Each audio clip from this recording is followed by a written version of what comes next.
Hey guys, welcome back to the channel and welcome back to the podcast. Today we're going to talk again, just like we did last week, we're going to talk a bit more about Medicare. The reason we're doing this is because right now we are in the Medicare Annual Enrollment Period. And what that period is, it starts on October 15th, it goes all the way through to the end of December 7th. And the changes that you make in there might include the type of prescription drug plan, Part D drug plan that you choose to get. If you didn't check out last week's video, check that out for you podcast listeners.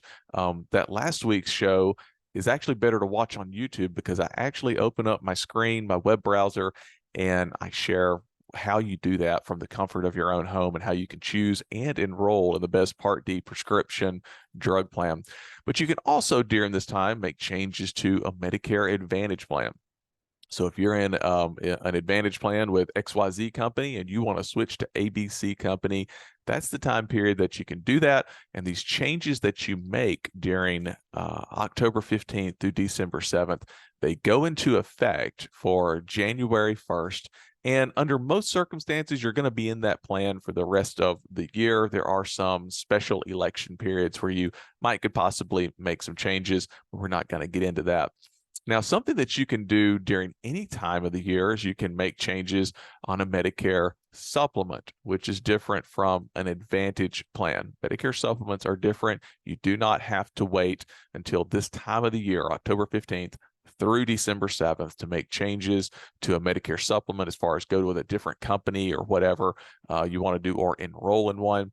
But I have found that around this time of year, when people are considering if they should do something with a Medicare Advantage plan, especially if they decide to change to a supplement at this time of year, and let's say they've been in an Advantage plan for this whole year, they want to make sure they can get into a supplement. They want to know, should I be weighing those options and let my existing Advantage plan expire, not renew it in January 1st, and go straight on into a supplement? So we're going to talk a bit about comparing Medicare supplements versus Medicare Advantage plans. Now, some of the questions that you need to ask yourself when it comes to Medicare supplement versus Medicare Advantage is how much flexibility do you want in choosing your doctors? Medicare supplements, they are the most flexible about doctors that accept it. Most doctors in America accept Medicare. If they accept original Medicare, which is Part A and B, which most doctors and hospitals do, then that means your supplement is also going to be accepted there. So if you want the max amount of flexibility in the doctors that you choose, supplements are probably going to be the way to go for you. That's not to say Advantage plans are not a good option, but you want to make sure your doctors accept the Advantage plan if you choose to go that route.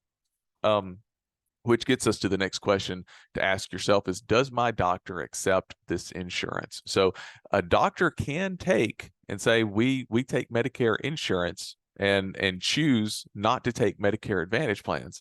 They can say we take Medicare insurance and choose to take Medicare Advantage plans from X, Y, and Z companies, but not A, B, and C companies. They could say that. So you want to make sure that your doctor that you like, if you want to stick, if you're loyal to that doctor, takes that insurance that you're getting if you choose a Medicare Advantage plan.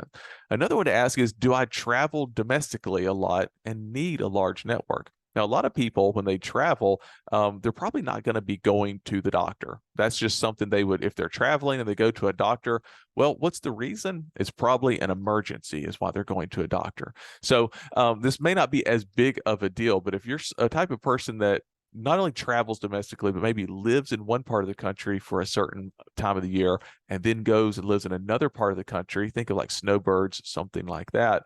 You want to make sure that your insurance is accepted. So if you're down in Florida sometimes of the year and like months that you live down there in a second home, and then you also are somewhere up north during the summertime when it's not too cold up north, and you have your first home, primary home there, you want to make sure that if you're going to choose an Advantage plan, that the doctors that you go to are going to accept it in up here and down there.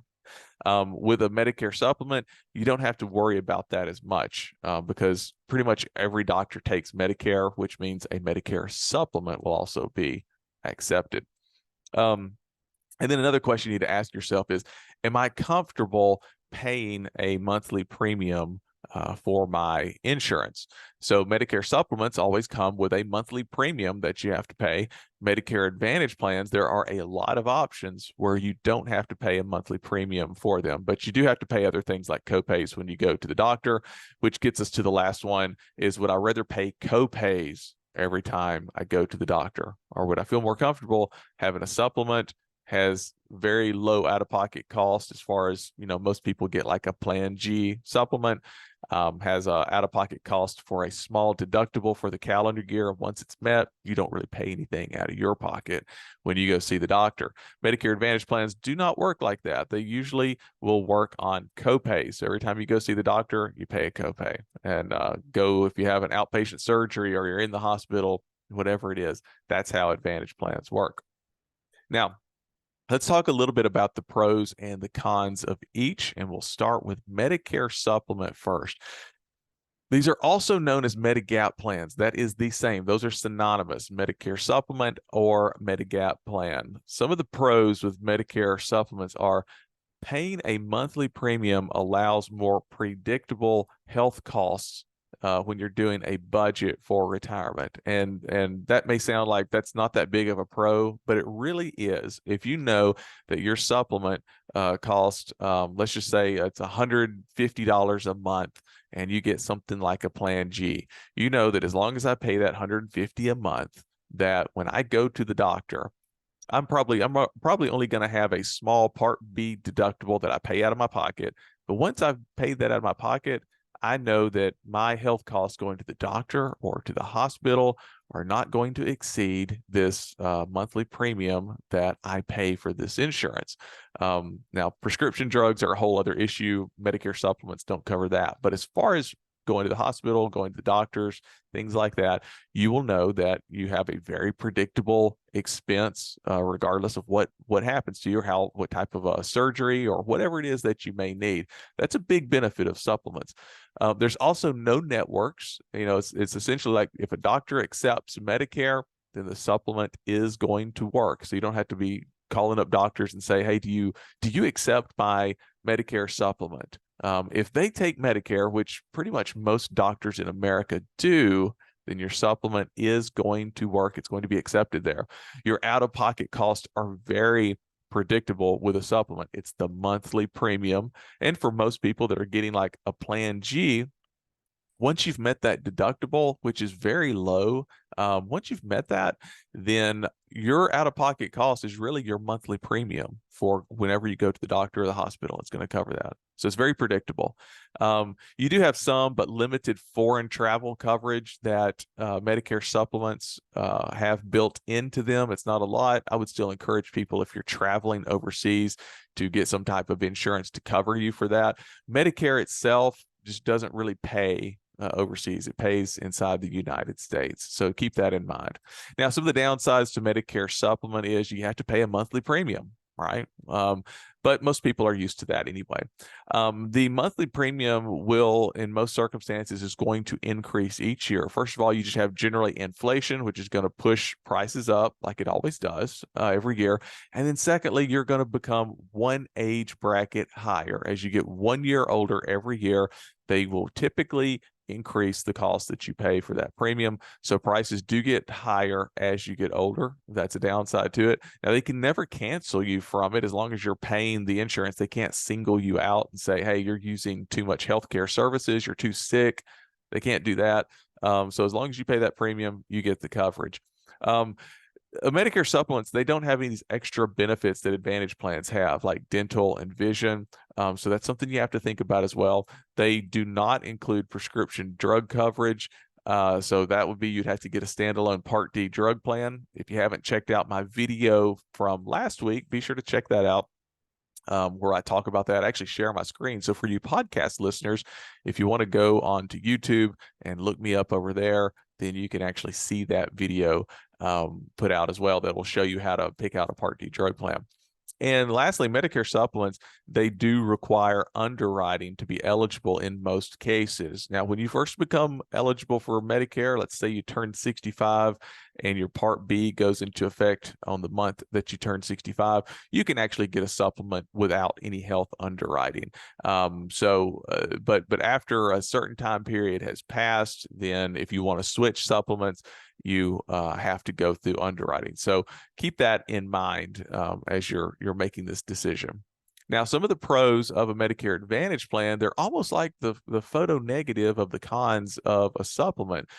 There are available plans where you don't pay a monthly premium to it. They actually, because you're telling Medicare, I want my benefits directed instead of through Part A and B with original Medicare. I want to get it through this Medicare Advantage Part C plan, and so they use those funds to build you a plan. So you don't actually have to pay an extra premium for a lot of them out there. Now, some of them, if you want some extra benefits, you can pay a premium, but a lot of them don't.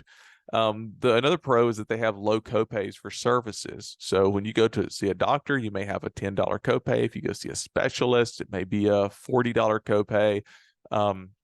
If you stay in the hospital, you might have to pay a certain amount. It might be like $300 per day for the first 5 days, for example, right? All the plans are slightly different, but they're also very similar because they're all working with the same pot of money, so to speak.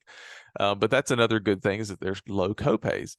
They can include prescription drug coverage. So if you get a Medicare Advantage plan that includes the Part D drug coverage, then you don't have to pay another premium for a standalone Part D drug plan. Like people that have supplements, if they want prescription drug coverage, they have to pay another premium for that.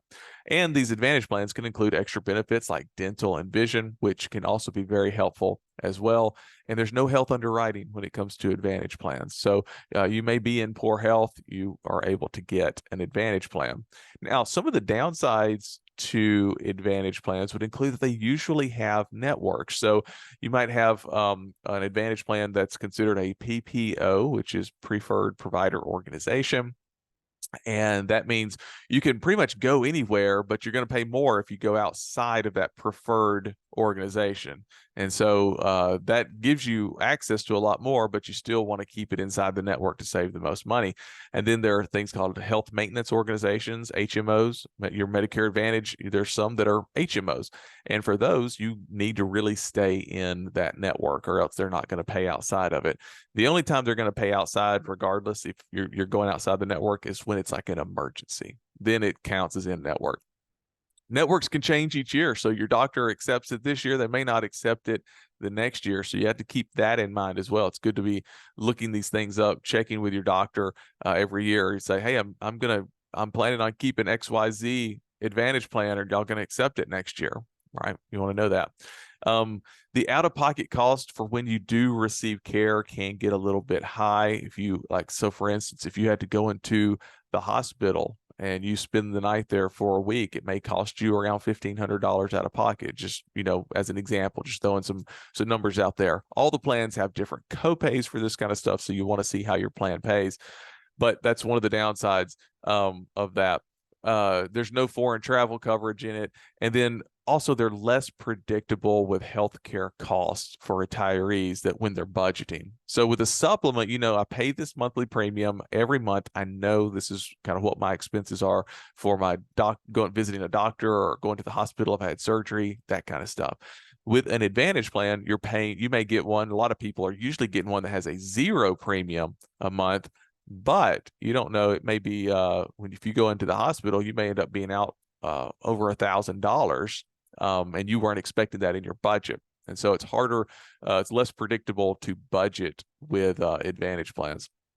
Now, the key takeaways from this is, first of all, understand that there's no right or wrong choice. I would say probably most people, when they turn 65 and they're going to choose which route they're going to take, I don't have any data to back this up, but I would say it's probably about a 50-50 split of people that choose Advantage plans versus going with supplements. So there's no right or wrong choice. It really just depends on what serves you best. But think through what you want for coverage. If you're wanting that prescription drug coverage wrapped into a plan and you don't want to pay an extra premium for a standalone drug plan, then an Advantage plan might be for you. If you want that dental and vision wrapped up into your plan and not have to pay for a separate dental plan, then that may be for you. And if those things aren't important to you and you'd rather have the predictability, then a supplement may be more appropriate for you. So what fits your needs? Like, do you live in 2 different places during the year? Are you a snowbird? If so, a supplement's going to give you more flexibility.